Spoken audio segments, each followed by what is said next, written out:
la vidéo, vas-y, notre dimension. Les Congolais, voici votre agence. Avec ingénieur, tonton Mwinga, 16 mm. Papa, na Kevin, agence 16. J'étais un Mila, Bazako, Katesa, Kokola, toujours imité, mais jamais égal. 16 mm. 16 mm. 16 mm.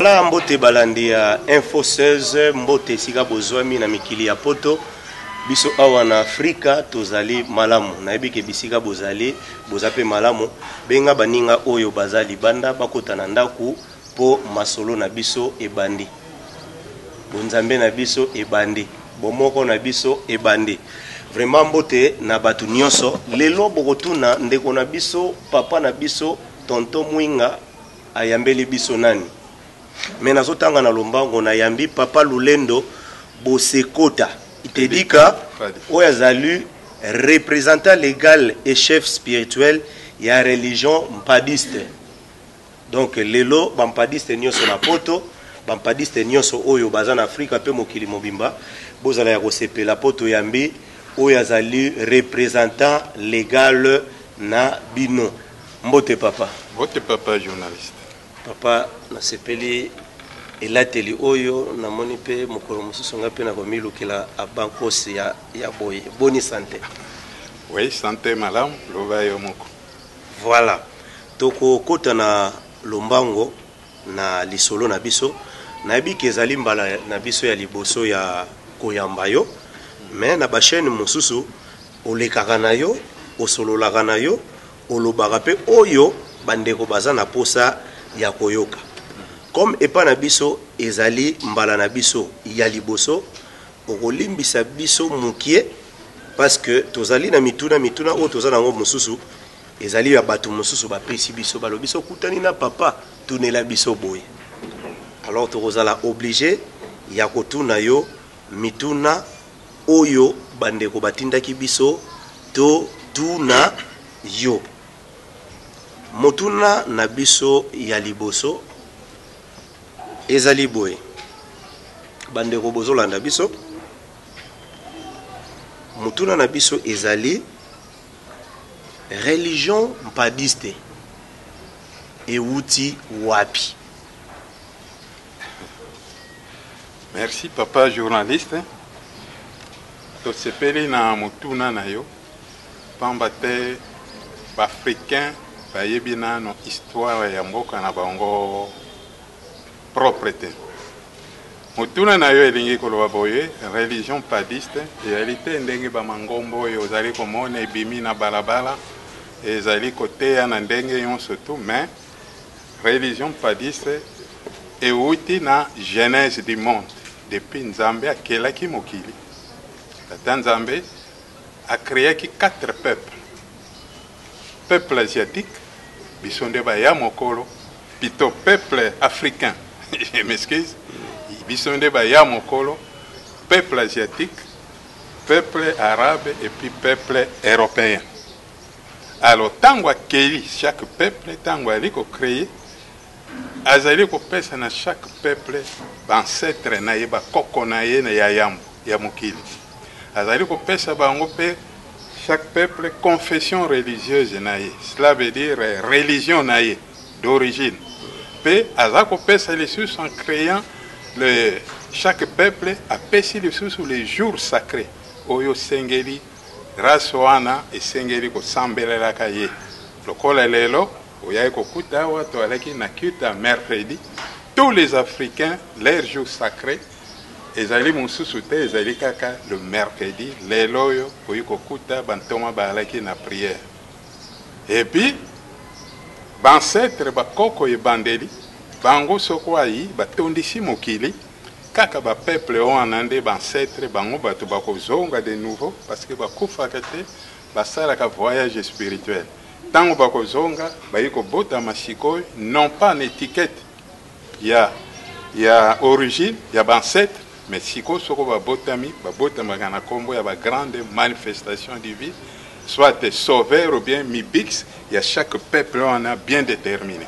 yango la religion padiste lokola biso ba peuple africain tozali bana ya mokolo na miso ya nzambe apesaki mpe bakoko na biso ndenge nalobaki na ebandeli koko mibale toujours mobali mwasi yo na ngai koko na biso ezali nzala mpanda le père kitereki nambu la mère bango bato batondisi mabele nyonso ya Afrique tango bakokisi 7000 ans nsima ya mobembo basalaki ya 2000 ans mpona korecenser tout ce que Dieu a créé bapesi bakombo na yango oyo bakoya kolakisa biso tanto kobotama tala eloko boye ezali boye eloko boye ezali boye yango mama tata nzala mpanda na mama kitereki na bakoko na biso ya yambo ntango batotalize awa na mokili 7000 ans contrairement lelo baza kokosa biso eke tozala na 2022 non toza kokende kotala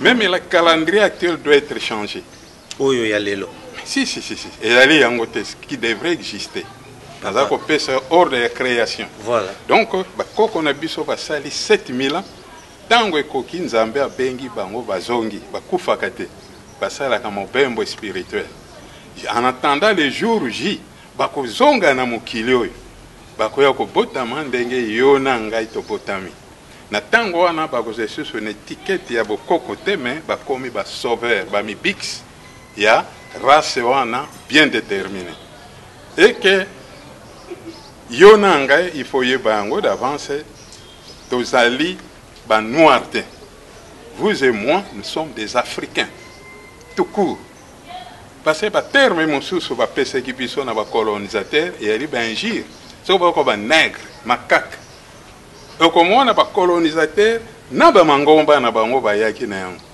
ils ont soutenu ça ils ont appuyé ça pour neutraliser biso durant des siècles et des siècles yango wana papa mpadi akoya kotelmisa siko ko réimplanter parce que la religion padiste n'est pas d'aujourd'hui ezali ko dater depuis la création du monde lokola baye ko kosa biso na ba religion na biso yo na ngai même mingi soko totuni awa to la erreur là yo pe en tant que journaliste il faut ko faire corriger yango moto nyonso asambelaka azali chrétien te non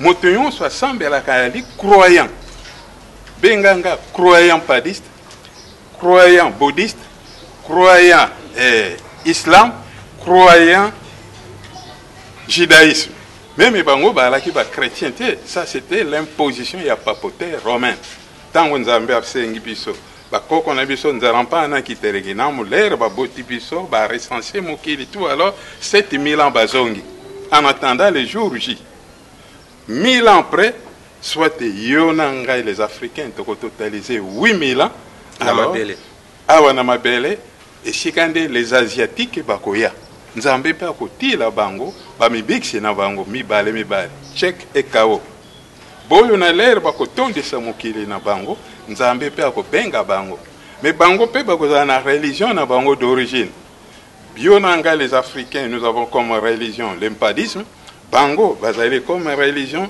le bouddhisme et puis bazana jour na bango sacré le jeudi tandis que yo mercredi et ainsi de suite. Et puis après ça, tango, les Asiatiques vont totaliser 1000 ans. Yonanga est totalisé 8000 ans. Alors, Nzambé a créé peuple arabe. Bango pe bazaye na bamibiksi na babakoko na bango yeyambo. Donc, Umade na Faladio. Umade na Faladio. De bakoko na bango. Bango wana tango bakotondisa mokili bakozonga comme toujours tango bakoya bakozonga lisusu na kombo ya Umade na Faladio te bakozonga na kombo ya Mahomet le Bab avec leur religion islam tandis que les asiatiques bakoya kozonga na kombo ya bakoko na bango lisusu te mais bakokoma ancêtre donc Tchèque, akoya kobotama na kombo ya Krishna et puis Kao akoya kobotama na kombo ya Bouddha, d'où les religions, le judaïsme. Alors, bako sambelaka chaque jeudi. Tandis que les Arabes à Samberaka chaque vendredi. Et enfin, tango, race rouge, plutôt tango ba judaïsme, bakoya ko totaliser 500 ans. Race à les asiatiques, bakoya ko totaliser 8500. Yonanga shikoyo to bakisikuna, ainsi de suite. Bakoya ko sala la race européenne, peuple européen. Alors, bango pe bazali pembete. Donc, kamata fait ya papier, collé dans soto, ya soi-disant européen, ils allaient pembete. Batiaka kababilo ko pour ko ridiculiser batu mususu baninga na bango mususu. Donc, nous sommes, appelez-moi africains padistes, soit africains du Congo central, africains chabiens, africains d'Engo Anatou. Les Bango, ce sont des Européens, Européens belges, Européens français, et puis ainsi de suite. Voilà. Alors, na tango wana, Bangolais va totaliser 930 ans, Bakissa, la race arabe, na 500 tiaki, au Bakissi, Zonga biso siko tokoya ko totaliser, au Bakissi le sous 930 ans, Bakissa 15 869 ans. Et si là, koleka, oh ya ba Noé, ba Brame, ba Biloko yon surtout, Bakissa 2022, au tozali na yango lelo, yango komona yonanga to totaliser 27 000, je crois, si je me trompe, 320. Donc, année au tozanango, biso africain. Tout est à corriger. Photo longola yango, voilà. Photo bongisa. Tout bongisa yango. Yango ano moni bit ba mi bix ba to baya ko pesa correction. À partir du moment où on mi bix ba pesa correction, il faut mettre ça en application. Yango na tango papa pas de ko ya ko telama. D'abord papa Kimbango na 1921 bako kangaye batindi tango papa pas de ayi ko dévoiler histoire ya création ya mokili ezali ndenge wana bango bakosaki biso. Donc yali yango te parce que Adam et Ève n'ont pas existé dans ce monde. Nous sommes les légendes. Bango surtout bakoko na bango yali Melek et puis Sédek. Alors chaque Africain il fait ça là un examen de conscience. Autorité na biso africain, il faut pas ça une marche en arrière. Batuna to witi wapi to komi wapi to aliko kende wapi. Et puis qui avait libéré le peuple africain?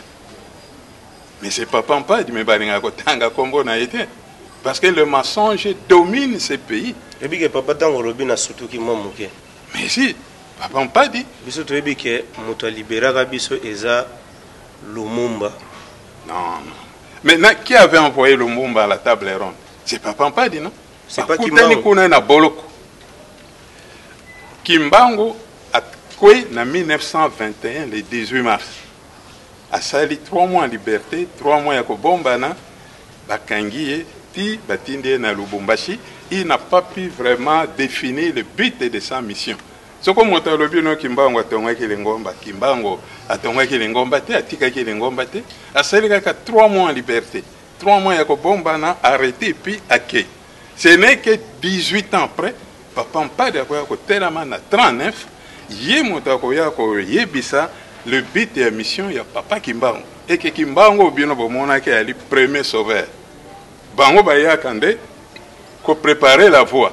Tandis que les seconds sauveurs, le quoi papa pas dit dans chaque race il y a le premier et le second sauveur. Papa pas dit le second, yé motakoya ko yebisa biso histoire. Il y a 11 grandes figure africaine, Obama, Zomi Namoko, Boba Litaki pour la libération de ce pays. Papa pas d'accord avec le degré de spiritualité, il y a Papa Kimbango et ainsi de suite.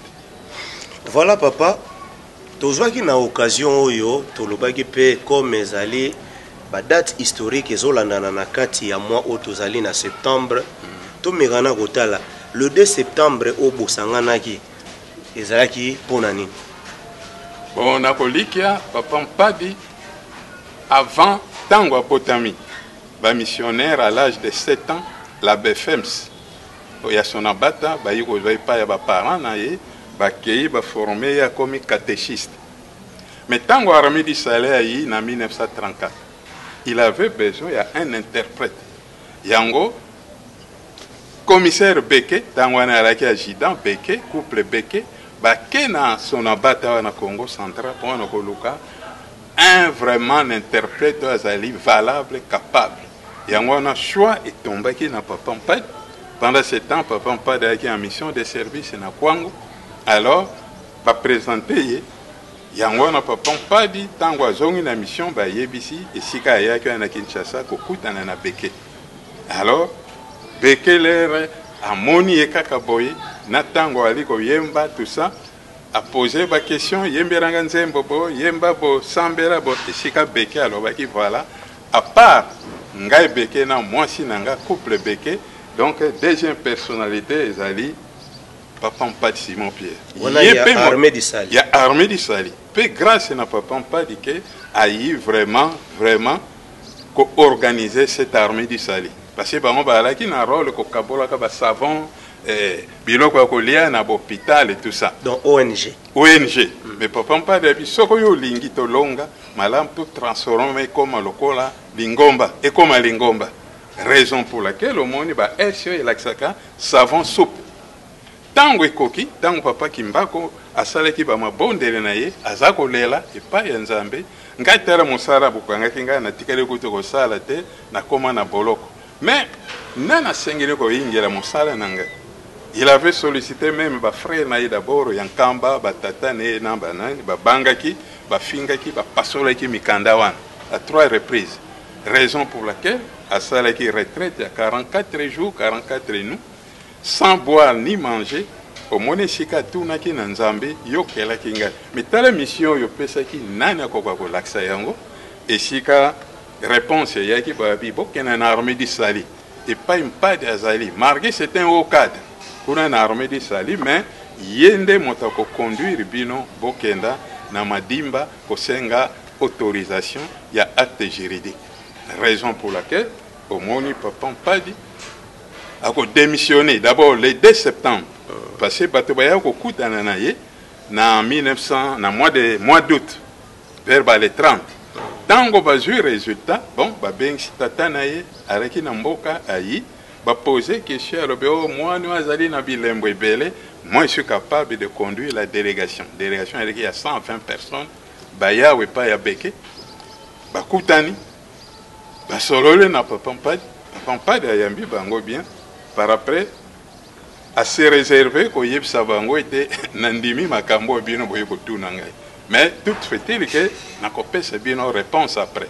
Oh, il a fallu utiliser stratégie. D'où le 2 septembre au eleki atindaki molonga ni na ye Maman Nyanga akena ko sensibiliser population. Voilà le 2. Le 2 septembre. Voilà. Atindi a longoya wana Kinshasa maman mwasi na ye Maman Nyanga ake na lieu ya rencontre ici la cérémonie que ça l'assemblée donc na Kinsangi donc toujours la Congo central. Congo central je crois à plus de 25 km de Kinsangi à Madimba na territoire Madimba. Bon tango mwasi ake ko na pona ko sensibiliser et à sala ki musala moko vraiment extra yebeti une simple femme ake ko sensibiliser 156 villages bongo bateau bayi ko prendre part na bassise et assemblée 9952 personnes donc dont 2 femmes. Alors raison pour laquelle tango yake alors Papa Mpadi siko le 5 septembre voilà. Toujours ya Sanzoyo ayi ko démissionner na armée du Sali ayi abandi ko prêcher kuna na armée du Sali date on a bâti qui est à prédication alors parce qu'il y a un élément soko ya zalita armée du Sali malade makasi. Alors, aïe ko sensibiliser bango. Tango tei sikoyo devant 5000 personnes. Na ba mindelo yo ba utaki armée du Sali bipana bipai ba yaki wana. Mais aïe ko pesa bango parabole moko lobi mais ngana ko mona devant ngai na li devant 2 maisons. Moko ya bato sengo bali ko lia ko mela bien vêtu. Tandis que ndako mibale ezana bato bali mawa balati mabe tout ça yango na Mpadi na moni malamu na longo na ndako esengo na kina na ndako ya mawa de façon que na lever bango pe na tombola niveau na bango ekoka ensemble d'où yo Beke bino subozara pe banda lelo le 5 septembre Nzambe nanga poninga alobina kene ko libérer peuple africain yango wana na tika les sous fidèles et armée du Salité abandi kofungola donc a démissionné mais démissionné ayaki ayembi liboso nzembo lolu tambi lwambulusi likolo ya mobiksi nga nalingi nalanda yango nakotika yango soki moke te ata pasi ata bisengo nakotika soki moke te ya mibale tala bandeko na nga bayindo bandeko ya basi mibale balingi nga lisusu te babandone ngai moko mais nga mpe nakolemba soki moke te mais ntango ayembi na Armedi Sali ayi kozwa 4e minane oyo ezali koloba molimo na ngai nzoto na ngai maboko na ngai miso na ngai makolo na ngai napesi na yo kolo nzambe moto pesi nga pouvoir oyo na ntango wana bandi kofungola babouton oyo ya costume ya Armedi Sali lera komi na sukale abwaki yango devant beke bafandeki bamindele assemblée mobimba bari kosala alors ekomaki vraiment catastrophe makasi beke amoni moto ya gidaka ye asalelaka ye bato nyonso ya bali na Armedi Sali ye moto akoti bango est-ce que azwi trouble te pas de robi nga na zwi trouble te eli nzambe na nga akoteli nga nakenda kolibere peuple africain parce que trop c'est trop esika alakisaki chaque peuple aza na religion ne d'origine chaque peuple azali na porte na ye céleste paradis na ye céleste chaque peuple azali na livre na ye sacré c'est comme biso africain livre na biso sacré ezali bible te livre na biso sacré ezali thème qui a kwanza soit la lumière du monde eza na 64 volumes 65 volumes et puis civilisé en 14 titres. Quand je parle aux alliés comme yango babuko ezali ba extrait na yango ezali parce que c'est volumineux. Même la Bible elle est écrite par des gens pendant combien de temps après des rectifications na ba passage et tout ça yango na même les losoko moni bango moko ba kolona yango mais ba bandi ko accepter ba erreur ezali pe na kati ya Bible.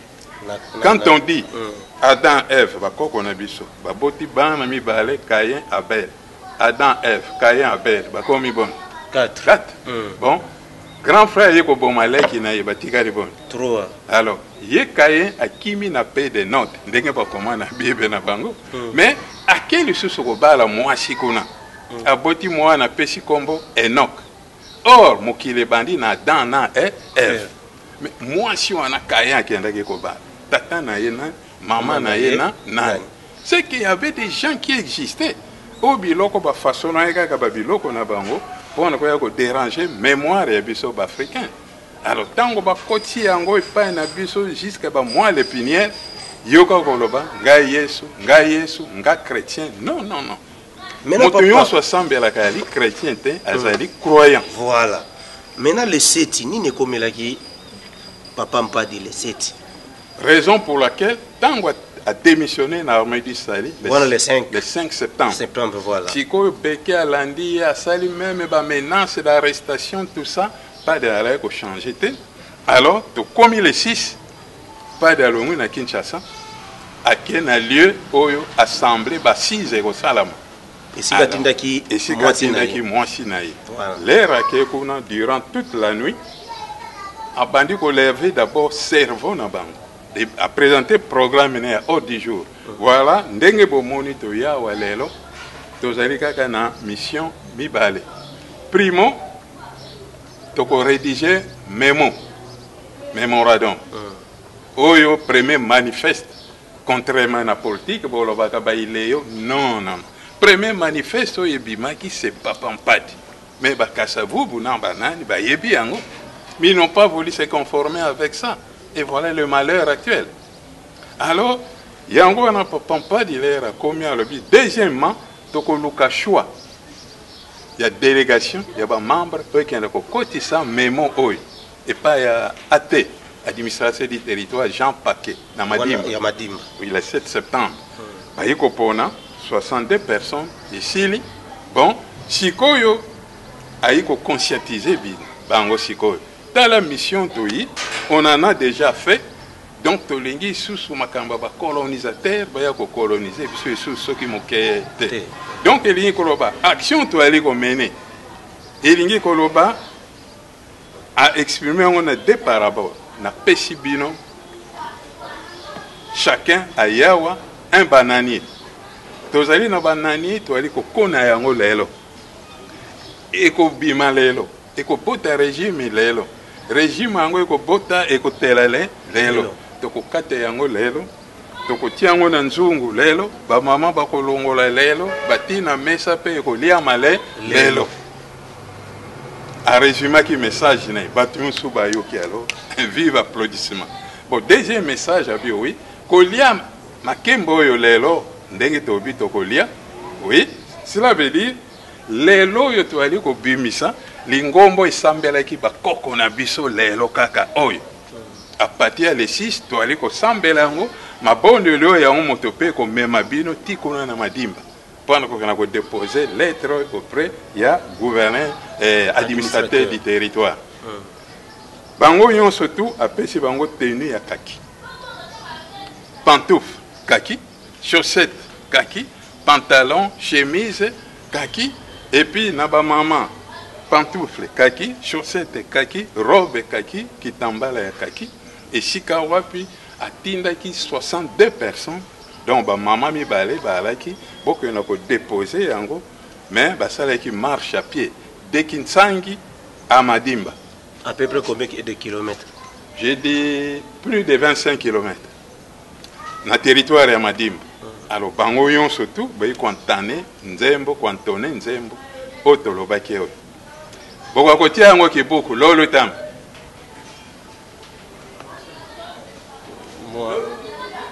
Nzembo mukie. Kaka mukie pa. Oui, oui, toyo ka mukie. Dolutangi Ramfulu Sima Monosilandanga Mambu Manza Yemasumu ya Sisi Dimoya Monon Zolele Zolele ya Anakakimanu Kotokuma Kukwe Avombasi Avowetemo Monosilandanga. Nzembo elingi koloba nini? Nzembo c'est vraiment profond. Babi likolo ya mobikisi tolingi kolanda. Kino na suka tokotika yango soki muke te. Pamba te nzambe na biso aponi. Kolanda likolo yo ata pasi, ata koboma, ata kufa. Donc déjà résumé, ba pasi yonso bakomona na après depuis ko la ba arrestation. Ba fimbo ba nani yonso tout. Do ba signé ki déjà. Donc bango ba signé ki déjà et yoma na nzembo wana. Yango na moni ba telemi ba aliko yemba moral tout haut moko azaye susu na bobangi te ba mama mi balé liboso ba tata balandi na sima. Comme il a été dit, il faut beaucoup ko koma kuna avant 11h45. Tango wana ate azako se préparer pour ana kenda ko lia na midi tango bino ka boko koma bon pour présenter mon candidat tout ça bona boye omoni mbala moko ngai moko nzambe ba mi bix ba ko zala wana ba ko faire signer ye mon candidat.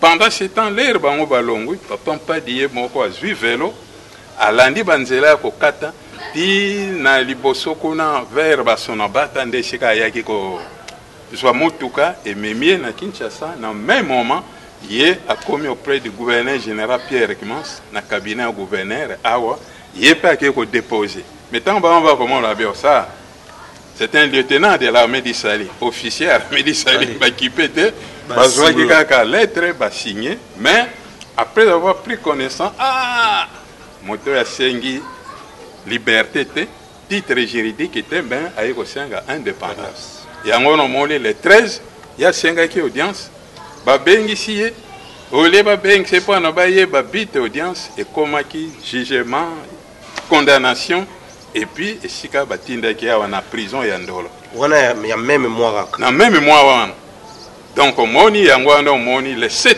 yango wana papa pas dit c'était présenté officiellement devant la colonie ba sambisie ya lobi ngana lobi non na makambo na bino ndenge bwali ko gérer pays Afrique et Alindengo Anate.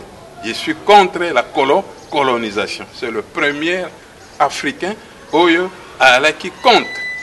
C'est Papa Mpadi. Papa Mpadi. Raison pour laquelle Omoni Bakangaki Batinde Maramoko dans l'actuelle prison de Ndolo, prison centrale, mais il doit d'abord faire 1 ou 2 mois dans Mbandaka.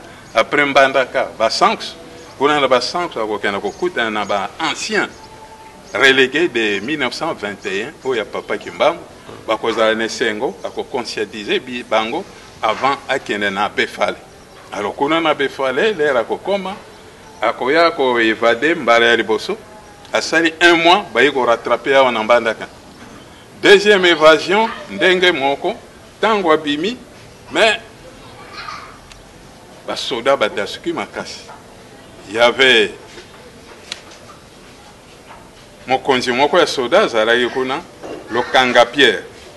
Le commandant, le Kanga Pierre, il y a un Sagabiso, pas si soko abimi, Naboloko Naye, Bakanga Kabiso, rétro, il y a un grade, banani, surtout, alors ça ne va pas. Il y a empoisonné, moi, je mis balai, Mayemba Paul. Moi, je n'ai pas Mpadi. Bon, il y a les rabimi à que, Nanzela, Nzambe a yebisi, non.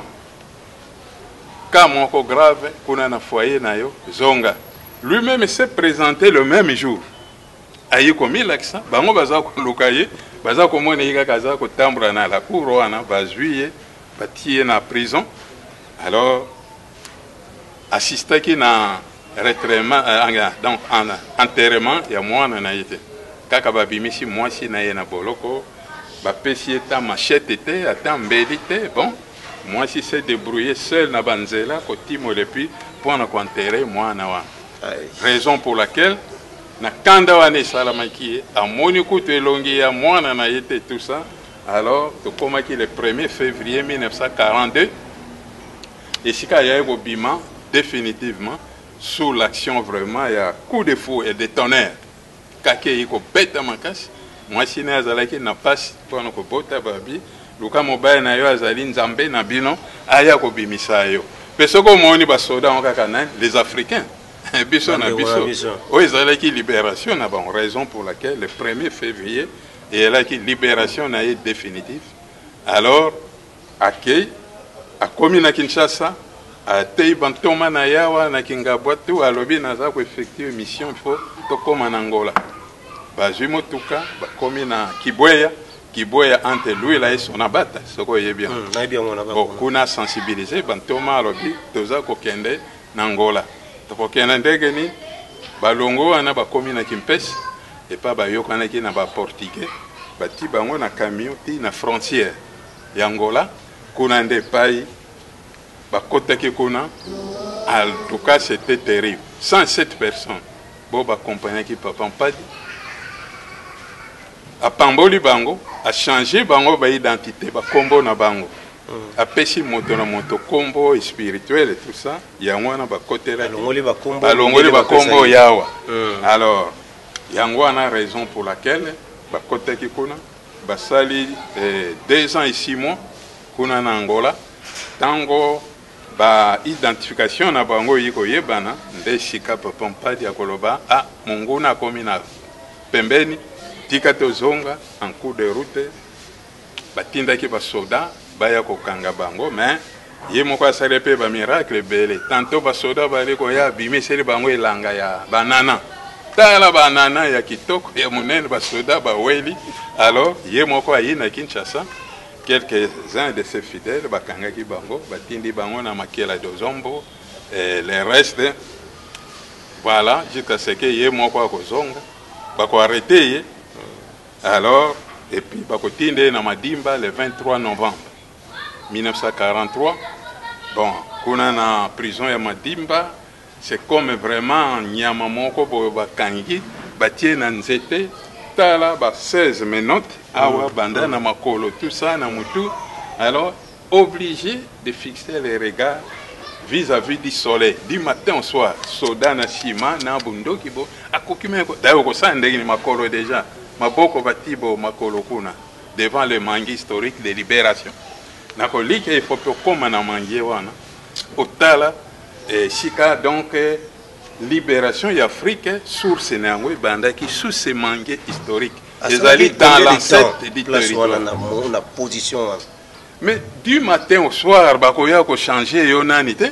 Kaka na pokwa baye bazio ba cotisation na boloko na ba chaîne. Okoyeme ko tout na besoin de tout ça. Mais pendant ce temps il y a zalaki ko sala miracle. Tant mususu komona policiers azali na libanda yekona na kati na kasho. Omwana aza ko benga padi attend mususu komona aboy na yeko ndib. Bakoya ba fungola boy ba moni ete. Ah babande kolera. Quelque temps, il y avait un endroit où nous avons aussi un terrain là qu'on appelle la colline impadiste. Bishika zara qui soko limwe na boloko akena yiko se reposer ne shika wana. Bishika wana tilelo e bota kamati bada paspalomte e kawuka. Alors place yo wana ba PSP biso. Donc je crois à 1 kilomètre de la nationale pour no koma kuna kana madim. Voilà. Papa, bien que papa m'a dit à sali ba œuvre belé mais au lobby à sala qui continuité ya misala oyo kimbango bande ko sala. Oui. Mais pourquoi religion na bino est porté combo ya kimbango te mais porté combo ya mpadiste donc mpapa mpati. Mais c'est comme ça que tu n'as mukuna lingomba pona nini ba chrétien ba yaki na combo ya christianisme. Donc il y a ceci. Na création, bakoko anami balé, mobali, moisi. Soko ba effectuer voyage ba zongi, tant ba ya ko botama, ba koma kaka ba mibali, premier et second sauveur. Donc motaya ka ko fonder lingomba ko pesa ba mibeko, c'est le second sauveur. Yango no moni papa mpadi. Donc moto religion to pesi religion padiste. Yé motaza na makokillon surtout na makamboyon surtout. Voilà. Mais maintenant batu pe bazo komi poser question. Pour nini ba africain lelo moyindo nde ko benga moyindo te ko kombo ya moyindo. Voilà. Nous sommes des africains beaucoup. Voilà, biso ba africain. Pourquoi toza incapable ya kozala na religion na biso moko otoki ko tombola par rapport à bandeko mususu tozotala. Oui, merci. Cela est dû à l'asservissement colonial. Ndenge bango bayaki, ben posi biso ba mangombo ya bango. Balobeo ya bino ezali bo satana tout ça, bo sambera kaka. Or bango bayako sala commerce. Lelo tala kende na ba clôture yonso ba concession ba protestant ba armée d'Israël ba catholique ba joie. Baza ko sa nini siko omweni batongi ba magasin ba boutique oui na sali voilà. Wana ba boutique Oh ezali bisika wana bazwaki yango gratuitement par les colonisateurs parce que bayaki des missions les colonisateurs et puis na religion na bango religion ezako kosa biso to sambela to tiabo sambela Yesu bambula boyo mais pendant ce temps et en profite et tala siko baye comité ça sur l'écran bisika yonso bazwaki entouré puis il faut y bango les sous. Batupango mosusu ba pesa bango na bakoko na biso. Mais il y a l'exploitation. Il y a ba minéraux na babiloko. Mais l'autorité na biso ba yeba kangote. Na kati ya lupango ba pesi po basala lingomba. Bien sûr. Il y a 8 terrains, le policier kananga bo pesinga mabele, mais il y a aussi partie mosusu toi ko exploiter nuit et jour. Et ce sont des autorités qui devaient faire preuve de leur maturité. Il faut batuna nani apesa ki libération. Le ko la biso na Congo. Indépendance ya RDC nana pesa ki yango banane bazwa ki yango balinga kotanga kombo ya mpadité. Le mensonge domine ce pays étant donné que tokoyeba te que voilà c'est papa Mpadi qui avait dit non devant l'autorité coloniale belge pe bakanga ki ye motayambi Mobutu Lumumba kuna na boloko alobi mwana batindi yo wa pamba te baya ko bomayo okukufa te ngande votre second sauveur. Alors, nous avons une mission spéciale. Quelques jours après, le monde a toqué porte à Papa Mpadi, qu'on a un bolok. Mais, balobi nangete, le abi, oui, dengue na lobaki, okokende kuno komona bilamba, valise moko bien préparée aux frais de la colonie. Mais, yoko lobate, ngainde moto na kozwa maloba, o na kotia na munoko na yo. Raison pour laquelle, tango, roi Baudouin, a prononcer discours na yo. tango sili Kasavu baye kozwa parole mais bozali komona Lumumba azui moi papier na ye azali kokoma tout ça tango kaka Kasavu esili sialo ye brusquement ye azalaki prévité bon abandi discours na ye et par rapport na Kasavu na Lumumba nani vraiment asalaki message moko pathétique parce que chez Kasavu c'était trop scientifique comme azalaki na ye prêtre. Alors tout ça, quand il y a un séminaire, tout ça, il y a une notion, il y a tout ça. Le monde qui est tout droit vite, alors, il y a un ici qui a prononcé que indépendance immédiate. Mais papa pas de l'Obaki, il y a le premier ministre, tant qu'on va voter. Mais, Soko Bimi, Naboloko, Lukanga Bipanyon, surtout na Kozara. Quand vous formez votre gouvernement, vous bandana nos missions, fonctions, ngamoto na kopesa bino programme to kotambu samboka nabi nabiso. Mais attiré par la joie tout ça, ayaba que les souhaiter papa pas de pesa qui est promesse. Ajuka ka dipenda comme ministre, bon. Gouvernement na ya formé atikala ko kende ko kutana na papa pas. Yango conséquences. C'est comme ça. Et puis papa il voulait dire ceci. Vous pesana no combo yo le mumba na Kasavu. Vous pes parce que yepé motapambora Kasavu à la veille à l'élection. Kasavu ba ke kolel. Ba Congo ba lobi nous venons de perdre. Ya bi point na boyebete ngana ri mo bix na bino bon. Ba élection lobi ko bangate. Au début et ko mona lokola yo ko bimate mais tant on a ko régler horloge nangai à partir de 12h. Soko yo Kasavu bo bimi présidente ya ko kananga ko bomanga minyo so ba yeba kangote vame motasaleli o mabonde aiko senga yo autorisation ya kopia acte juridique Kasavu ba bi zonga liboso na armée du Sahel kasa condition après ça qui papa pas si ah yo soko lengombe ou bien soupe ya kitoko tango to sanza kayango est-ce que lokota yango les choses votiana monoko bon ngana seleli o mabonde yo ndimite bon tikala mais yeba 3 heures ngana pesa ke na Pierre Igmans yo pe okomona ya yang mais d'où vient la chute du président Kasavu de 65 à 63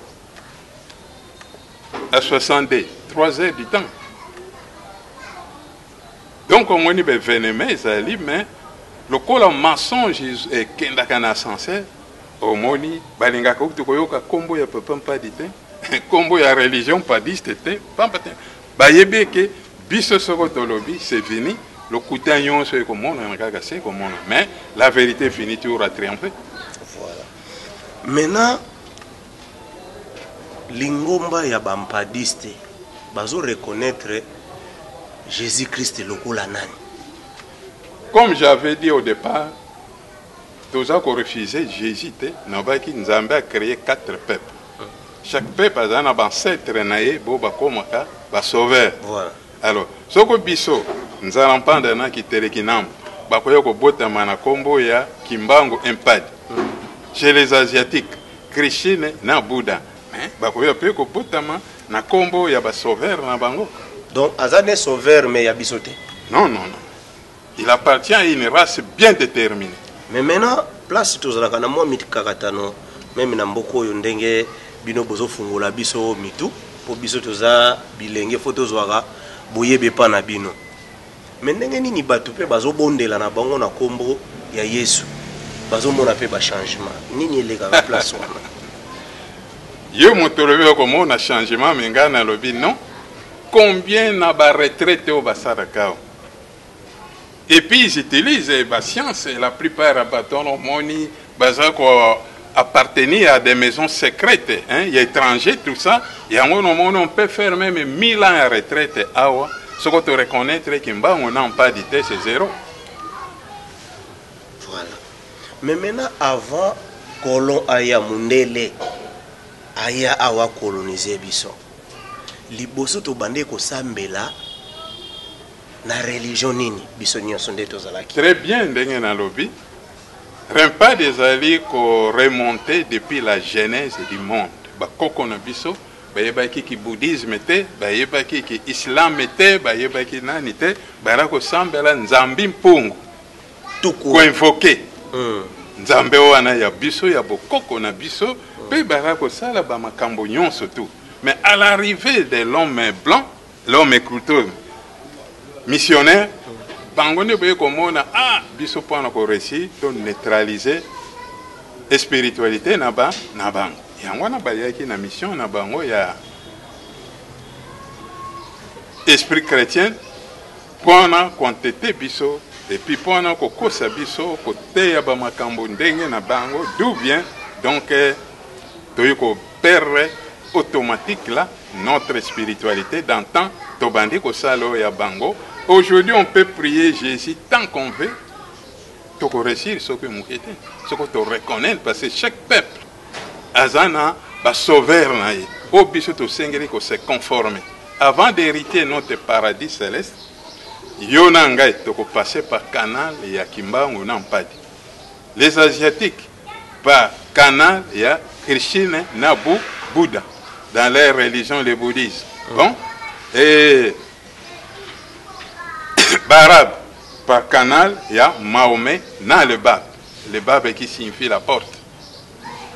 Na livre na bango sacré donc le Coran. Et enfin Bamindele par canal ya Moïse et Jésus. Mais bango ba ki pa sur Moïse et Mingite ba porta beaucoup plus d'importance na Jésus. Oh, il y a deux sauveurs, le premier et le second. C'est comme vous et moi, pour notre récit dans Makamboyon surtout, il faut invoquer Kimbangu Nampadi. Puis, il faut peut-être adorer date Nambango de naissance. Parce que Kimbangu est né le 24 septembre 1889. Papa Mpadi, second sauveur, vient de mettre le 25 septembre 1909. Otoko fêté na mikolo ezali koya. Kaka na semaine na sanzo. Otozali à septembre. Oui, le 24 na le 25 septembre. Papa Kimba ko autorisé, je crois 133, papa Mpadi 123 je pense. Voilà. Mais maintenant toyokaka na bangomba ebele. Bangomba wana pe ya bande wana biso ka bayindo ndenge totambolaka. Bayebisaka biso ke roi divin akoya ye mutu akokamba mboka, ye mutu akozongisa makambo nyonso na ordre. Est-ce que bino bampadiste pe boza na même avis que baninga wana? Mais quel roi divin?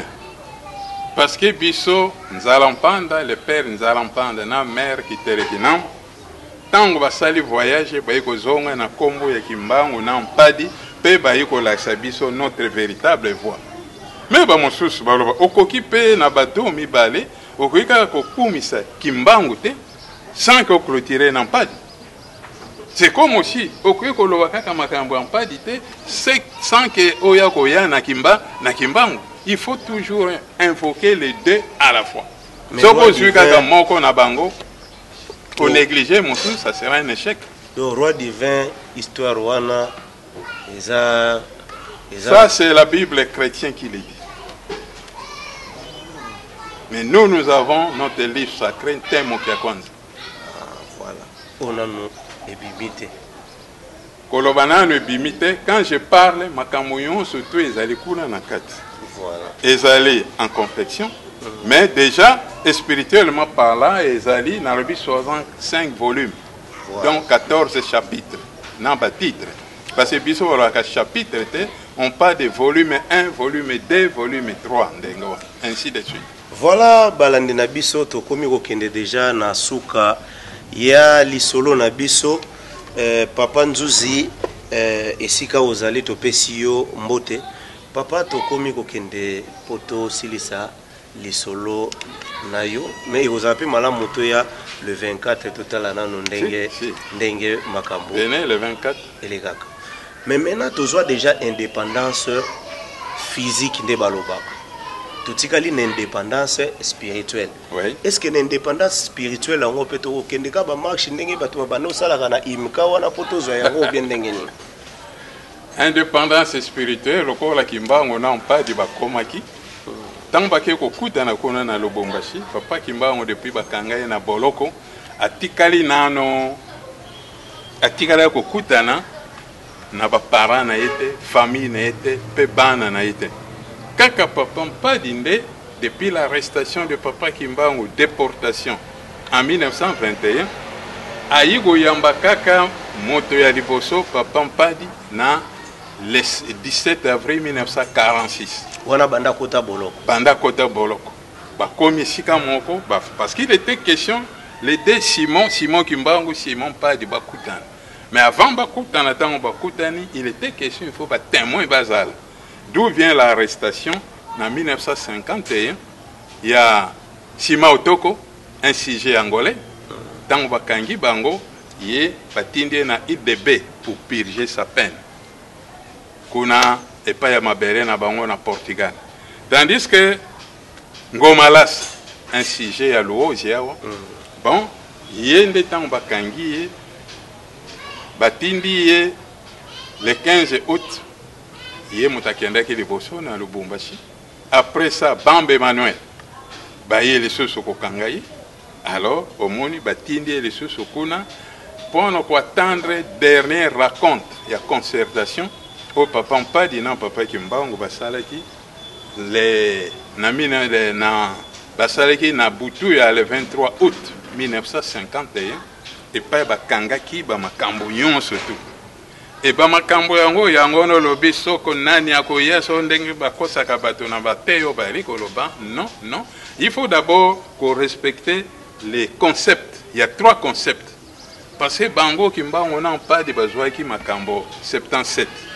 Mais pendant leur séjour, dans Bakuta na Boloko, le 17 juin, le 23 juin 1946, banaliser chaque point. Les 77 points, vous qu'on résume en 3 concepts. Matuta, Matubinda, Yema, Matukang. Matuta, Makambo ndenge ngane otoko kena na masolo. Bon, Matubinda. Je crois que mon péché répond, soko boya le 24, le 25, les toko fêté, milolo, il y a naissance, il y a sauver. Matukanga, les dernières dispositions. Au bango va arrêter qui na kati ya boloko. Ce qu'on doit respecter, le principe, on peut tout faire, on ne réussira jamais. D'abord, il faut reconnaître Kimbangu n'a pas dit comme étant nos deux sauveurs de la race africaine. Il faut aussi célébrer le jour de la naissance et puis le jour de la mort. Kimbangu a dit le 12 octobre 1951, Papa Mpadi, donc le 19 mars 1991. Et puis, il faut respecter la disposition de l'État qui, oui, vous avez comme l'emblème national pour gérer le peuple africain. Au moins, l'emblème. Voilà. Avec les couleurs et c'est fait que les Européens ont colonisé les Biso. Donc, les Biso, les nègres, les bandits, les Nyata Biso. Il y a un qui m'a dit que moi, les derniers, 4e position, ici et on a 4 vert. La couleur verte signifie la puissance et la grandeur, degré et spiritualité. Il y a un peuple africain. Mais ce que tu as il y a 2 barres. 2 barres, il y a 2 peuples. Bazariko Bunda, Bitumba, les colonisateurs et les colonisés. Alors, la non-application de ça, Makile Kotangaka toujours, tel que nous vivons aujourd'hui. Emblème, on l'est au coquille 6 centenaire. Je crois, Patia Songatela, je vais inviter l'actuel président de la République, comme il était empêché, à Tindaki Motonaye Moko, alors, tu peux ça qui bende no ezali na mapoko na ye. Et que lui, il était déjà en possession. Azali nango en possession. Oh, c'était occasion, tant que Azali était présent à la fois l'Union africaine, il est monté qui a communiqué avec le chef d'État, surtout africain. Et il en garde jusqu'ici. La spiritualité, c'est un manquement très grave. Donc, il faut abimisa yango devant bisonyoso yango ndeto tikala nango. C'était ça dans chaque État africain. Ce qu'on a dit, symbole, drapeau, Égypte, mais ce sont des signes là, il y a la science, tout ça, mais Kimbangu n'a pas de arrêter qui fait la bende de Nabiso Yango. Ils ont un tricolore, 3 couleurs. Soko moni bitumba na est, voilà, la non-application il y a biloko. Jusqu'à ce que le chef d'État, il y a un qui ne bandeli, il aurait fallu bango se poser question. Cette indépendance et utakiwa wapi. Banani bazwaki ya yango. Et même une histoire, c'est très malheureux. Tant on a dit, oh, le 4 janvier, le 4 né. Maintenant, on a eu secret à 4 né, le 4 janvier. Mais c'est pas Pampad, c'est la Rempad. Mais ce que Bango Balinko ya kutuna te à la source. Non, ce n'est pas de notre faute. Mais biso to te yaka, to laksaka bipa yon surtout. Mais beaucoup mais la Bango pe ba yebi quand même. Mais ce qu'on a lobby yé to tindele qui est bendele oyo. To bomba kate partout, c'était devant tout le monde. Et le gars qui n'avait craint tout ça, il a eu ça. Même Motonayo ya memi la qui est. Alaksa qui est yango. Ce qu'on y a rien qu'on s'exécuter. Parce que to kosa maka.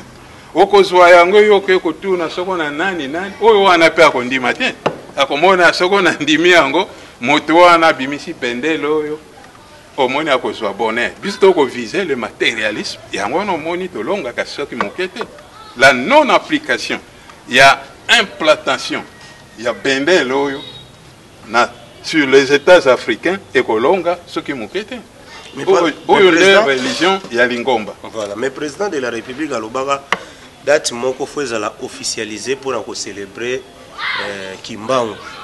Mais jusque là il n'y a pas de nano comité donc na éviter et aux Islandais nini. Est-ce que il y a l'obaki est-ce qu'il y a origine ya bateau en ami balé okoki ko négliger moko na bango te. Quand vous parlez de Kimbangu il faut clôturer n'ampad soko bani n'ampad il faut parler na Kimbangu to lando biloba loba ya bateau te mais to lando c'est que spiritualité et pesanaki.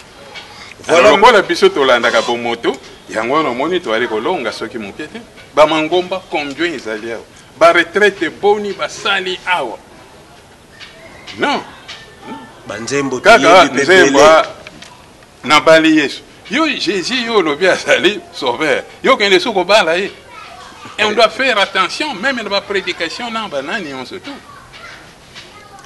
voilà clé point clé yango oyo est-ce que toyeba kete Kimbangu non pas di bali ba sauveur pas seulement Kimbangu et il faut pas qu'on érige monument ya bango na yebisango même na pas parler du peuple monument ya Kimbangu ezala na parking wana ya aéroport monument ya pas di ezala na boulevard du 30 juin et sika batia ki soko monument ya roi Albert et ça dit implication ba disposition ba pesa ki soko to respecter en côté to salika na bomoto to corriger ce qui m'inquiète mais ba balobaka Yesu akufaka c'est quoi mais Kimbangu n'a pas dit ba kufa ba c'est quoi raté qui vous dit qu'il pas de sécurité pas dit ba katia on a Brazza le 24 juin 1944 le 25 gouverneur Gérard Pierre qui commence à aller qui en mission de servir dans Bandaka à dépêcher médecin légiste à que le même aller-retour le 25 à quel côté la corps en pas de Sikabatia qui a un malheureux ah voyons surtout il fungwani il y a lui même pour makamonte pas de la sorte crime ni ya ça Pambata singa qui était implanté la religion africaine azongi a pesi rapport ba champagne ba fête ba bien to longue si mais le 26 pendant qu'on faisait des préparatifs coréens mais kuna kaka na hôpital ba mona boy makolo ya mpadi yale kone ningani maboko mutu ezalaka soudé na nan pas de yake ao asekwa ki mais nani akomaka ngo na baboko na bango balinga koloba vérité wana te mpadi ba bomaki e asekwa ki le 25 juin le 26 juin 1944 awa na Brazza en face l'histoire est vaste. Voilà, papa. Et moi qui vous parle, moi je suis prisonnier de naissance. Hein. Vous voyez qui t'en papa pas d'abimi. Prisonnier de naissance. Mais si, tant papa pas de qui n'a pas fait. Tant moi si né linga bota, ba mo bazali ko seka seka la. Kake beti na mouvement ya kake. Voilà. Oh ya bosenga sage femme c'est kake beti ki kuna. Na bolo ko be fait. Il y a un peu beaucoup, parce qu'on ne peut pas tout dire en un jour. Voilà. En un jour. Et au sein de biso lisusu to senga audience to ya lisusu po makambo yo yebeze belé. La porte est ouverte. De l'Okakabino, journaliste, de façon que vous va expliquer le bien fondé de ces messages. Dans la même chinois, va se développer. Dans la Sud-Afrique, on a campus, même au Rwanda, et puis même au hôpital, les Sud-Africains venaient se faire soigner ici. Mais aujourd'hui, pourquoi? C'est suite à la non-application, il y a des dispositions, des principes, des principes, et puis ils ne sont pas venus prêcher aux missionnaires, non. Ils sont venus faire leur commerce. Ils se sont enrichis davantage qu'en Rwanda. En Rwanda, n'a affaire enrichi. Et où les Rwandais, qui en Afrique du Sud, tout ça partout. Et les Belges même. Batonga, et Sika Moko, Congo Zoba. Congo Zoba. Si, on se moque de nous. Bandeko bazana Belgique wana bayebi bisika wana. Même c'était pays africain, bamona kabiso bazoba. Kena kota la Rwanda ba comme ba explorateur soko ya nani. Est-ce qu'un Rwandais vraiment en Rwanda matière nini bari na ngwe leko ya biso.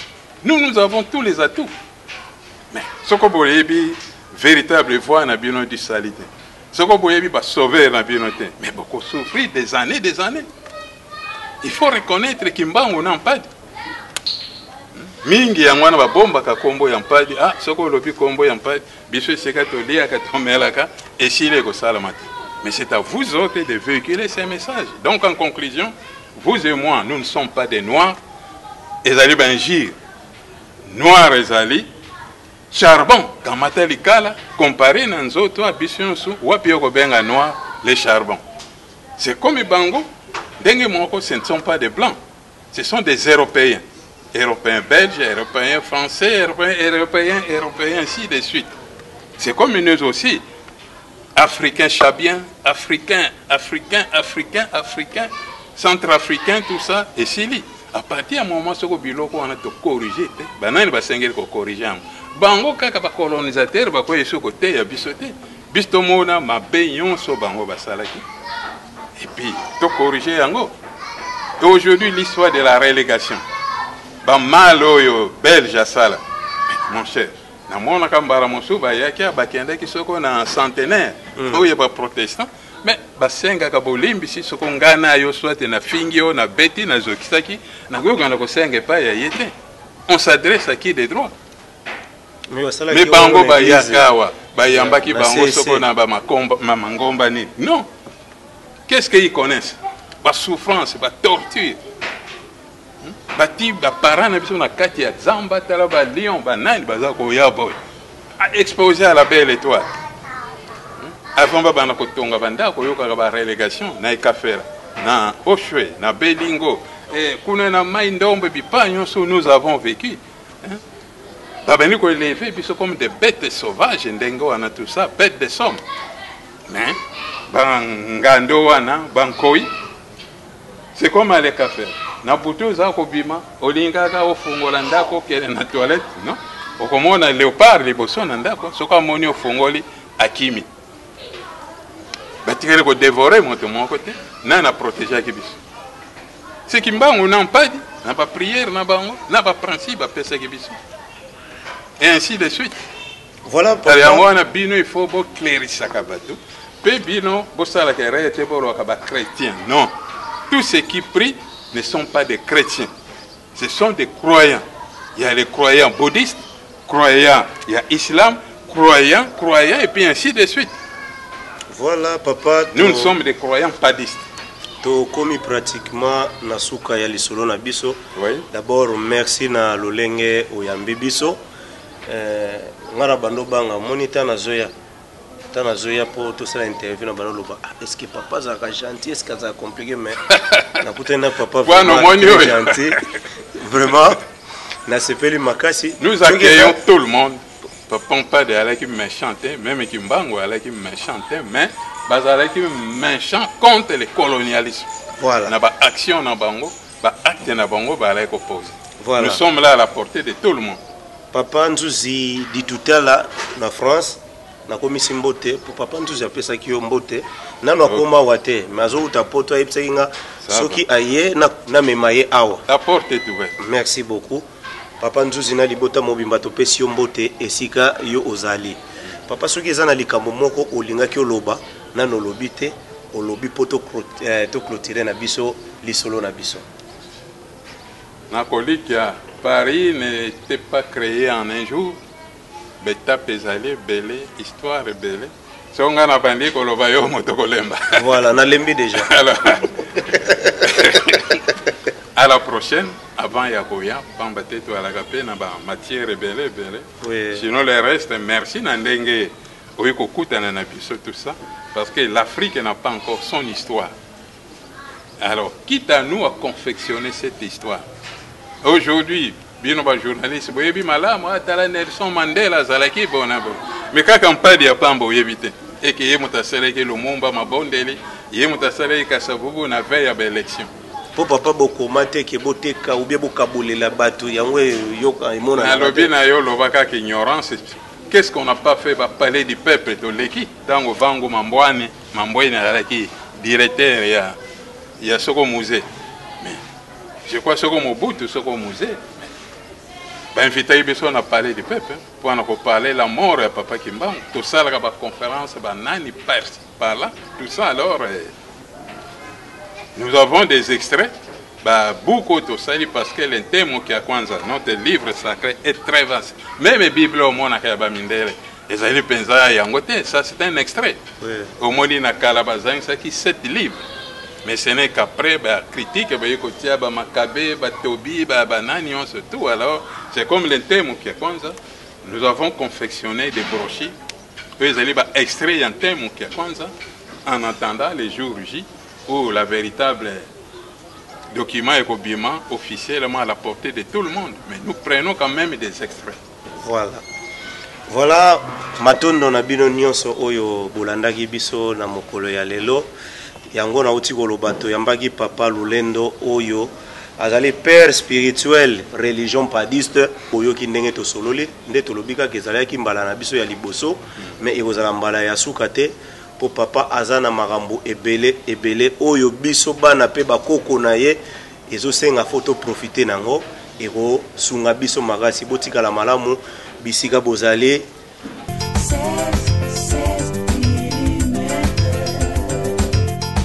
Réalisation, clip vidéo, théâtre et cinéma, publicité, documentaire, magazine, reportage mariage,